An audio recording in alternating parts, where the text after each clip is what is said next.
was out at the disco. Two brothers stepped up to me, said, hey, yo, Ice, we don't think you're down. What set you claiming? E drew the Glock.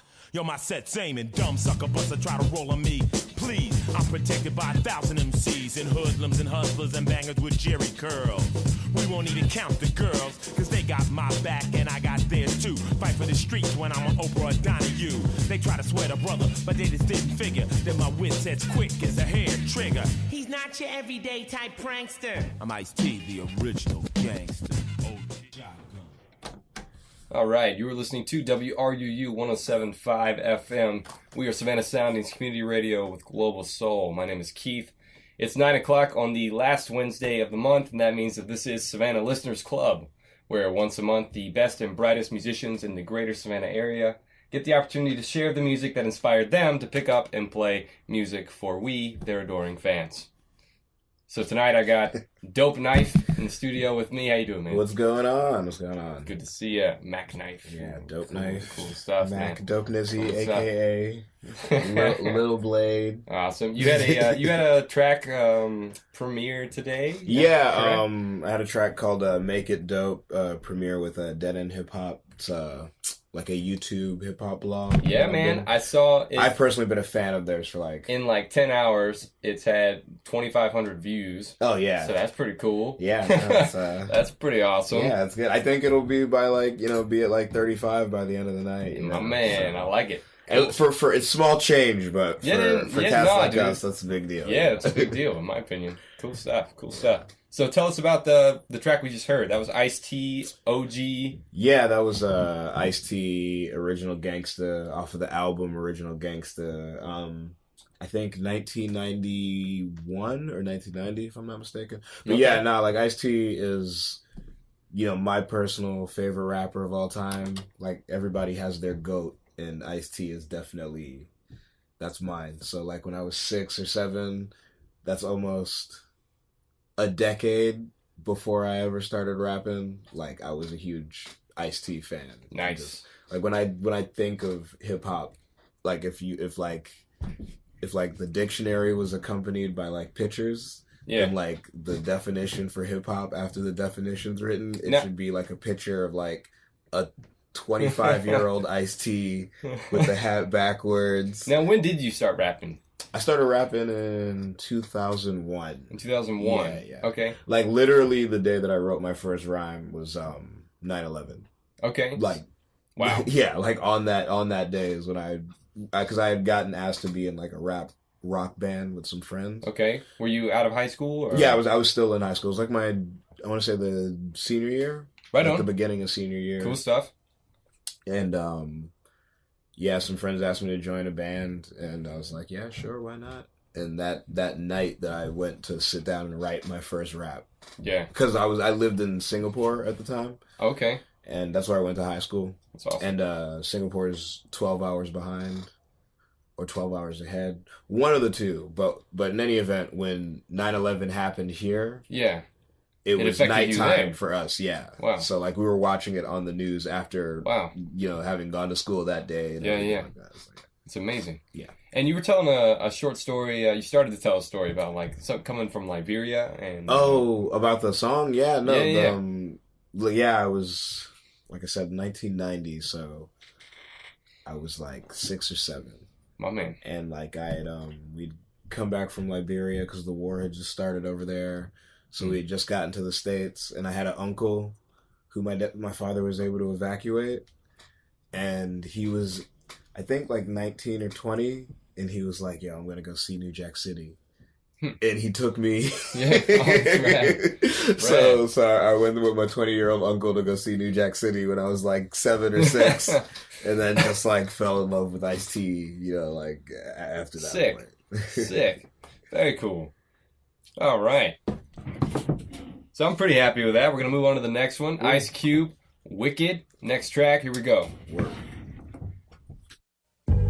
Now this one dedicated to the man them call MacGyver. And no 007 James Bond spy man inside the area. Maximum respect to the man them call Ice Cube. And no bus no deuce no 3 8 but 4 4 Wicked.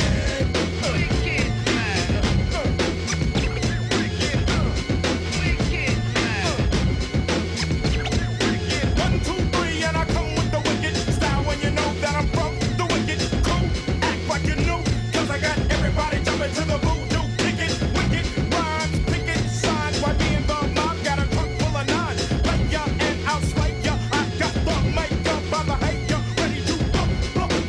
And it's a must do duck before. That was Ice Cube with Wicked. Dope. My name's Keith Baudry. This is Savannah Listeners Club. I got Dope Knife in the studio. What's happening? It's Dope Knife. How y'all doing, people? How y'all doing, people? Are you okay? How you doing? So, tell me about this track. Where'd this come from? Well, that is Ice Cube's Wicked. I'm probably going to mess up the year, but I think it's 1993 off the album Predator.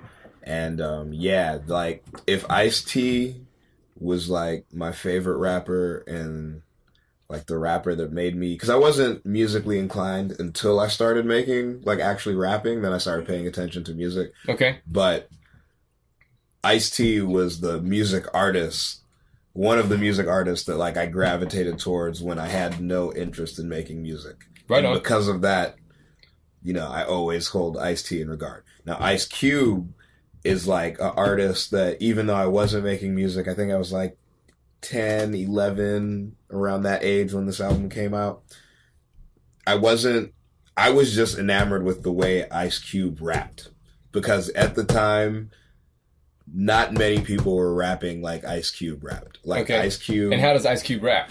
Well, I mean, it's just there's a form to it where it's like I would compare Ice Cube to Tupac in the sense that you're not really listening to him for like overly dense like wordplay, but there's just enough wordplay in some of the rapper tricks in Ice Cube stuff, but you mix that with just the weight of the subject matter and the content. Yeah. So he just had like that, he more than Tupac, he had like that perfect blend of skill and technique along with content that's awesome. It was just like the embodiment of just like dope to me, you know what I mean? Like, so when we're talking about skill, are we talking about like the phrasing and how he's pairing his words, just the bars like he uses? The technique. I mean, I make a lot of comparisons in my personal life of like rap to sports, and basketball in particular, but just like skill, you know what I mean? Like, how well you actually rap, you know what I'm saying? Totally. Like, I mean, totally. It's obviously. Something being good or bad is all in the eye of the beholder. Now, is that something you can learn, or is that something that it's something kind of innate? No, it's something. I mean, there's people who have it innately, and you can tell the difference between somebody who has it innately and somebody who learned it and practiced it. Okay. It doesn't make one better than the other, but it's just if you've got the trained ear, you can hear it. Yeah, you can catch. Okay. You can catch when somebody's like, "Oh, this person is dope" because they've been rapping for a long time, and then you can hear like, oh man, this person just has like a cognitive like they just advantage. Understand it. They know how to like do the shit. Yeah, that's awesome. Or do it. Sorry. I'm gonna go ahead and say, what's my language disclaimer? I lost it. It's gone. It's not here. Anyway, if you're listening. Here we go. The viewpoints expressed in this program are not necessarily those of WRU, its license holder, or its staff. And the following program, the program you're listening to, contains subject matter realistic language is the word. Realistic language that some listeners may find objectionable. Listener discretion is advised. Yeah. So. Word. Awesome. Stuff. So it's 9:15. We're gonna move right into the next track. 9 Inch Nails. We're going to change the pace a little bit. 9 Inch Nails, Gave Up.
Nine Inch Nails, Gave Up. Keith Baudry. This is Savannah Listeners Club. I got Dope Knife in the studio with me. Yeah. Yeah, so Nine Inch Nails. This track. Yeah, no, that was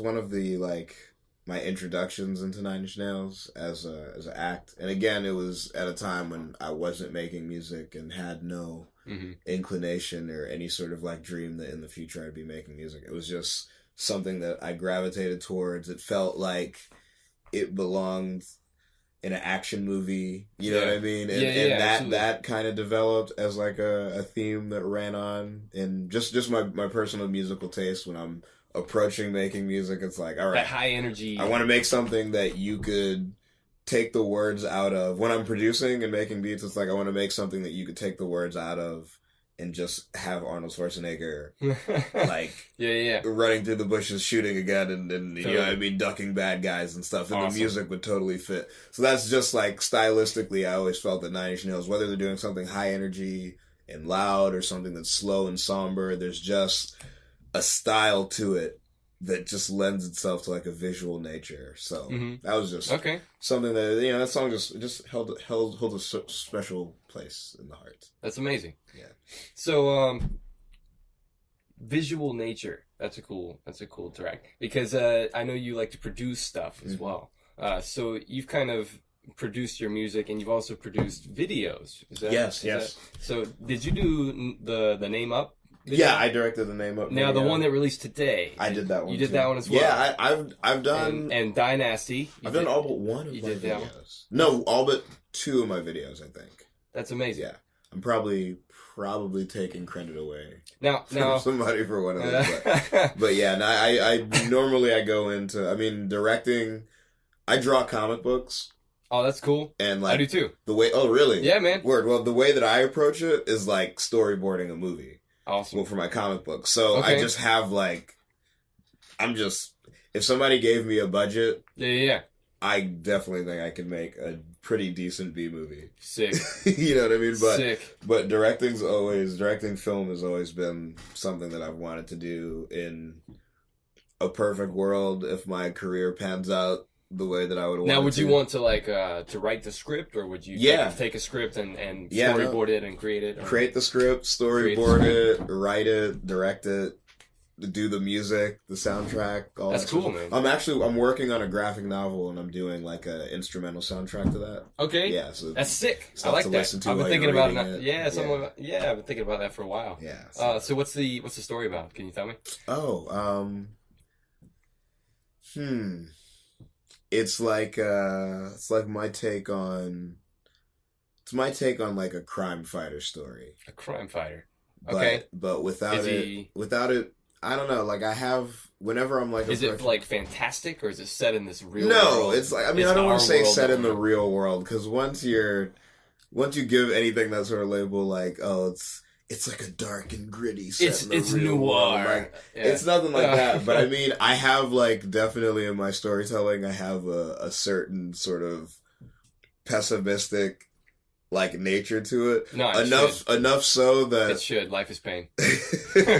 Everything is nothing. Well, it's enough so that like whenever I'm thinking of a story, I'm like, what stuff am I into and interested in, and then let me put like my pessimistic spin on it. So this is like if I were going to like make like a Batman, Daredevil, Punisher sort of character. Yeah. Like my version would not be a cat that you would root for. You know what I mean? Because it has like this guy would be a jerk. Yeah. He would be insane. Yeah, absolutely. You know what I mean? And they should be insane, these people. And somehow I'm just saying, if you're going to tell that story, then you might as well be real with it. Yeah, let's be real. Awesome. And we're going to get real with Slipknot. Oh, yes. Yeah. Wait and Bleed. Wait and Bleed is our next track. Here it is. This song is called Wait and Bleed. I thought the rise up and we're down here, the stone of leaves. I wander out where you can't see. Inside my shell, I wait and bleed. I felt the air rise up in me. Kneel down and clear the stone of leaves. I wander out where you can't see. Inside my shell, I wait and bleed.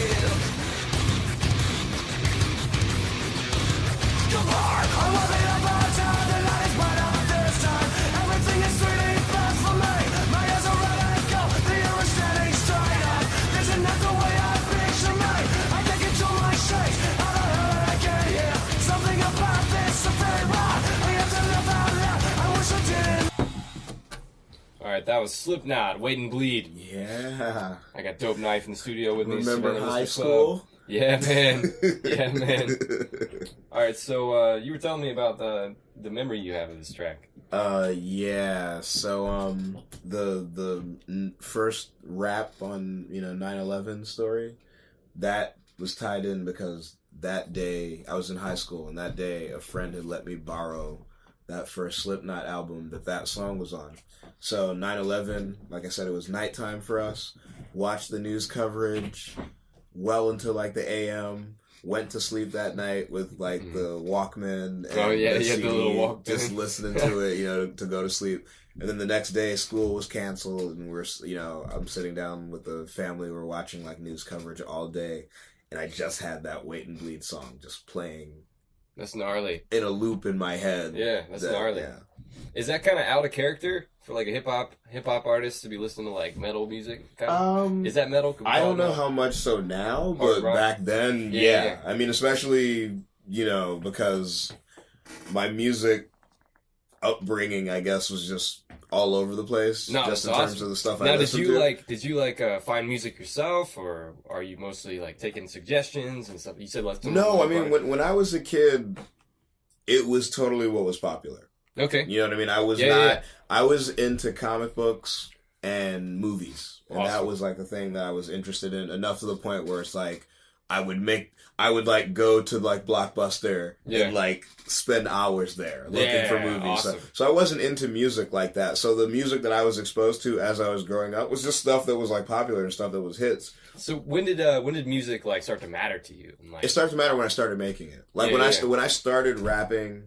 And I started doing my due diligence of learning it and being like, oh, I'm going to start doing this, so I need to, like, know it. Because, I mean, back then, the whole concept of being an outsider and, like, somebody who's faking the funk and somebody who's not real, it doesn't belong, like, all that stuff still mattered. So, like, you could be, a rapper could be, like, doing his rap thing and get, like, called out, like, hey, what do you know about Africa Bambaataa? You know what I mean? And if you don't know it, then people are looking at you like you're corny. I'm just saying, like... Absolutely. This isn't a million years ago. This is like 2002. No, it makes perfect... You know what I mean? This still happens. Yeah. So, like, when I started making music is when I started caring about it and, like, really digging deep. But as I was growing up, whatever was popular, Michael Jackson, Madonna, Dude, Eminem... Michael Jackson.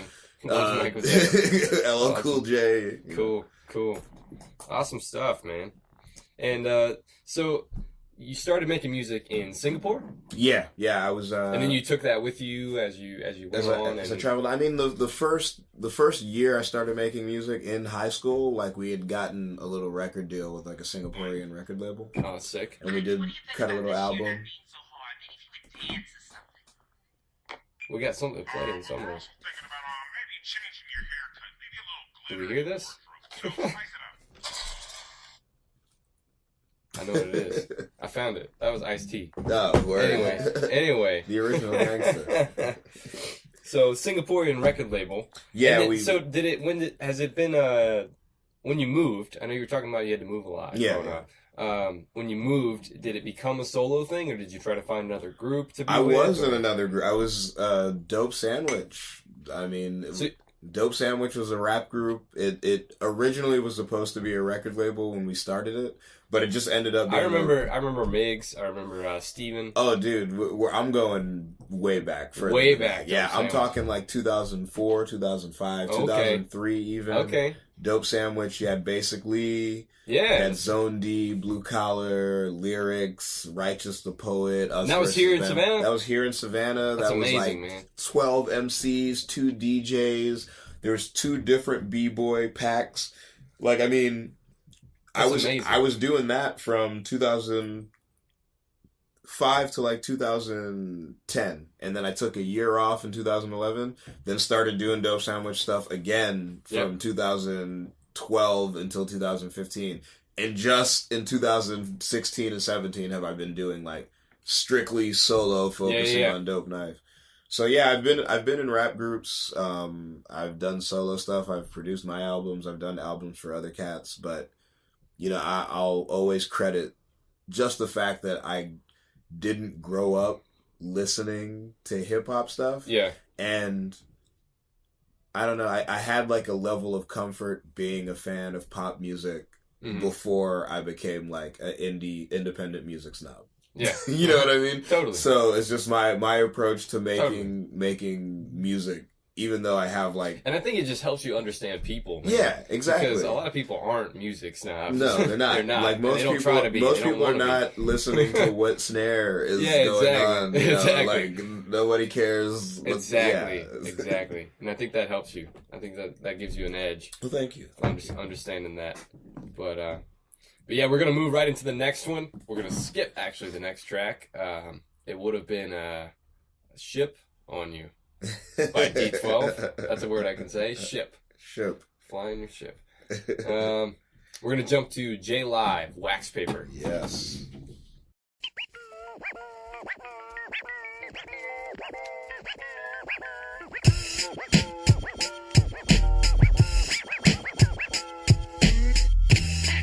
Jack, turn the mic up a little. Yeah. A little more, 'cause I gotta be kind of low on this one. Yo.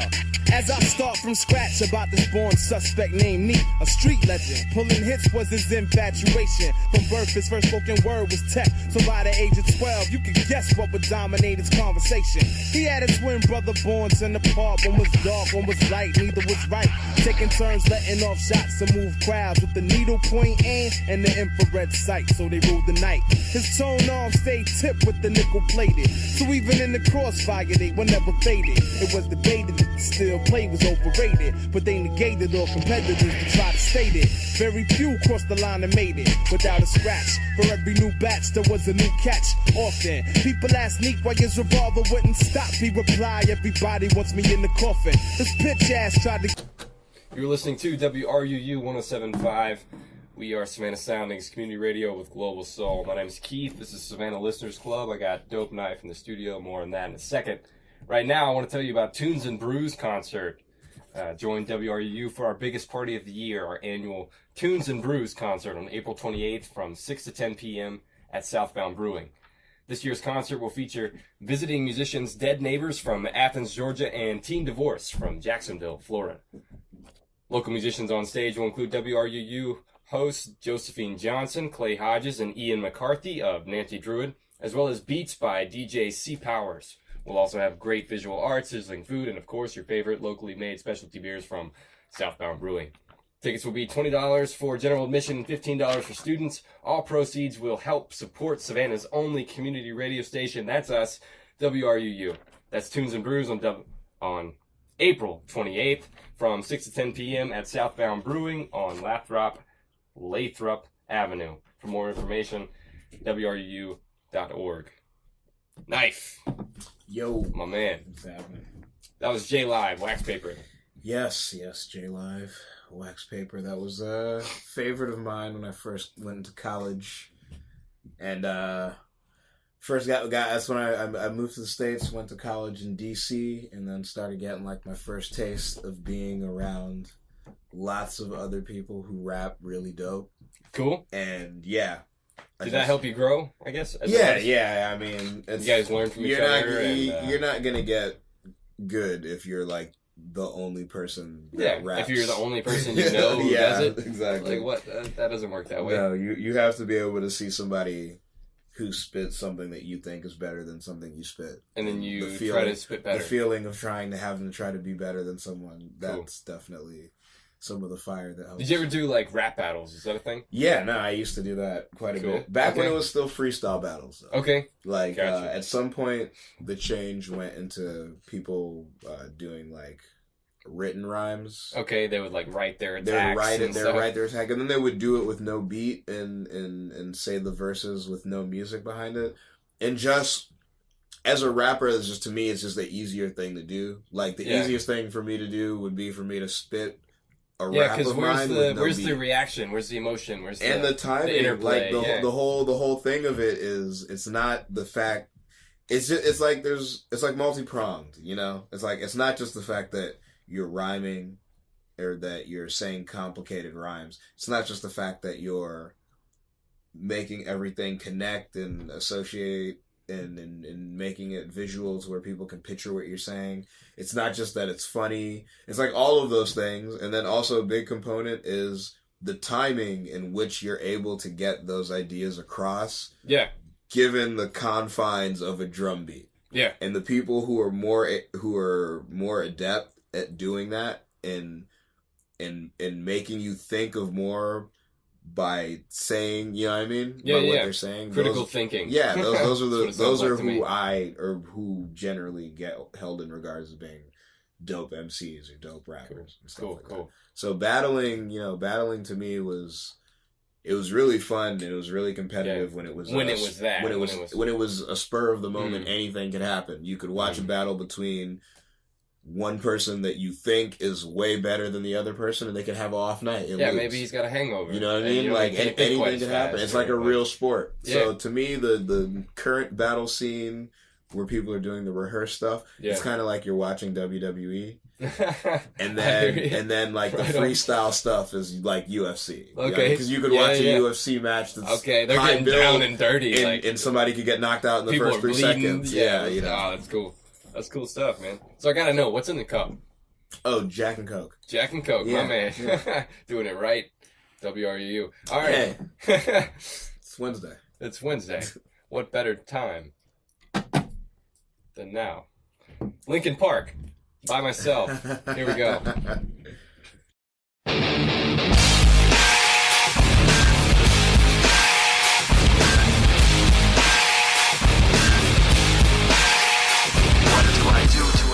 Behind me, do I follow my instincts blindly? Do I hide my pride from these bad dreams and give in to sad thoughts that are maddening? Do I sit here and try to stand it, or do I try to catch them red-handed? Do I trust some and get fooled by phoniness, or do I trust nobody and live in loneliness? Cause I can't hold on when I'm stretched so thin. I make the right moves but I'm lost within. I put on my daily facade but then I just end up getting hurt again by myself. I ask why. What am I I can't rely on my stuff. I ask why. What am I can't rely on myself. I can't hold on to what I want when I'm stretched so thin. It's all too much to take it. Linkin Park, By Myself. So good. So good. That is a cool one. I don't care what anybody says. That scream is amazing. That album. God. This Hybrid Theory. Yes. Amazing. Yeah. People don't make music like that anymore. They don't. They really don't. It's you know, and to think that was like that, there's a decent number of friends of mine from when I was younger that song and that album and that band is like as bubblegum pop. Oh, yeah. You know what I mean? Like they're just like they could not stand it back then. And when you just like you listen to that in comparison to things now, you have to admit that it's like, man, bubblegum pop was pretty dope. Like in 2099, right? Like in comparison to like, I would trade that any day. So totally any would. Day. Like if that were the worst thing. Yeah, if that were the worst thing. Yeah, that we'd have to going on exactly. Today. But I love Linkin Park. I love those first 2 Linkin Park albums, and definitely I credit Linkin Park with just, you know, I got used to listening to their song structure. Mm-hmm. You know, verse, chorus, loud, quiet, verse, chorus, loud. Verse, chorus, breakdown, chorus. You know what I mean? That's how I write music. Yeah, what are you talking about? I totally get like the whole like, oh man, I want to hear something that, you know, the structure changes. I want to be challenged. Yeah, I totally get it, and I like to be challenged too. It's just like sometimes there's I just other things drive. you can listen to when I'm rapping. You know, like I like approaching it that way. So I credit them for that. They definitely set up how to capture like 3 minutes of dope. Yeah. And when to cut it without it overstaying its welcome. You know what I mean? But giving you just enough that you don't feel like, oh, this was too short. Sick. Yeah. Linkin Park, masters. Cool stuff. Madonna, Erotica up next. This is Savannah Listeners Club. I got Dope Knife in the studio. My name is Keith Baudry. This is WRUU. Here we go.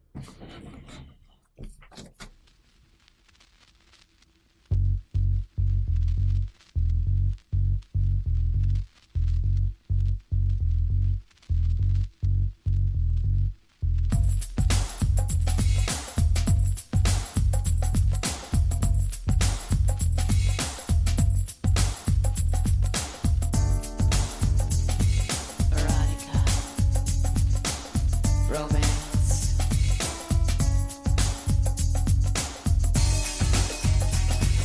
Erotica, romance. My name is Dita. I'll be your mistress tonight.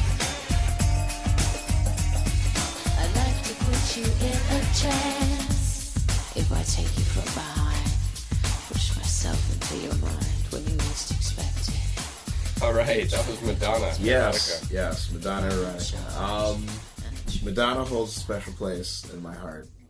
I think Madonna is probably the artist at which I made myself aware of, like, artists and just the way she went about her business, you know, because it was like every album cycle was like a different incarnation of Madonna. Almost like David and Bowie. that's how, yeah, but I mean, David Bowie, I mean, and correct me if I'm wrong, but wasn't the Ziggy Stardust period of David Bowie like a period of David Bowie? Wasn't that like a couple years? Yeah. Like 5 years or something like that, where he was like Ziggy Stardust? Uh-huh. Like Madonna was every album cycle. You know Right what I on. mean? So, for example, whatever album like Material Girl was on, like that was her like persona, and the vibe of that album was like Material Girl, like Dixie. You know what I mean? When she was doing the like a Dream, like that was like the embodiment of when she did the Erotica album, like Whips and Chains, and all the videos are black and white and bondage, and that was like,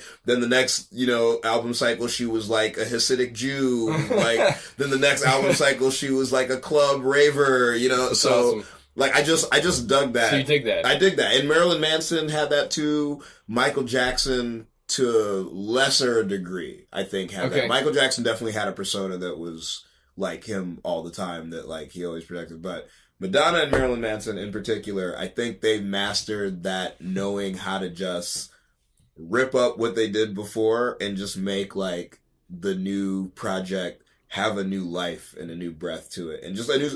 Even down to the sound, it wasn't just a visual thing. It wasn't like just the videos. Now, is It that was something like- that happens for you? It's something that I try to Album to aspire to. I definitely don't think I've gotten to the point of doing it. It's like a resource thing. You know what I mean? You need resources to go to in. totally recreate yourself. And then second, I'm definitely a stubborn artist, and I definitely absolutely. the sound that I've been doing for like the last like 4 years, I don't think I've peaked it and mastered it yet. Okay. So I'm still trying to figure out exactly. So okay, I'm this not ready to rip it up and start and like Right try. on. I'm definitely down to do stuff like that for side projects and things like that. Cool. But I definitely do have like an optimal sound that I'm going for that I haven't quite captured yet. Awesome. You know, so Awesome. Like Michelangelo said, he sees the hunk of rock, he just got to get the angel out of it. yeah, That's cool shit. I mean, I'm not supposed to. Cool shit. cool stuff. Cool stuff. Cool stuff. And here I'm supposed to be the professional. All right. And we're going to move on to the next track. Garbage. Language. Garbage. Queer. Coming up. Yep.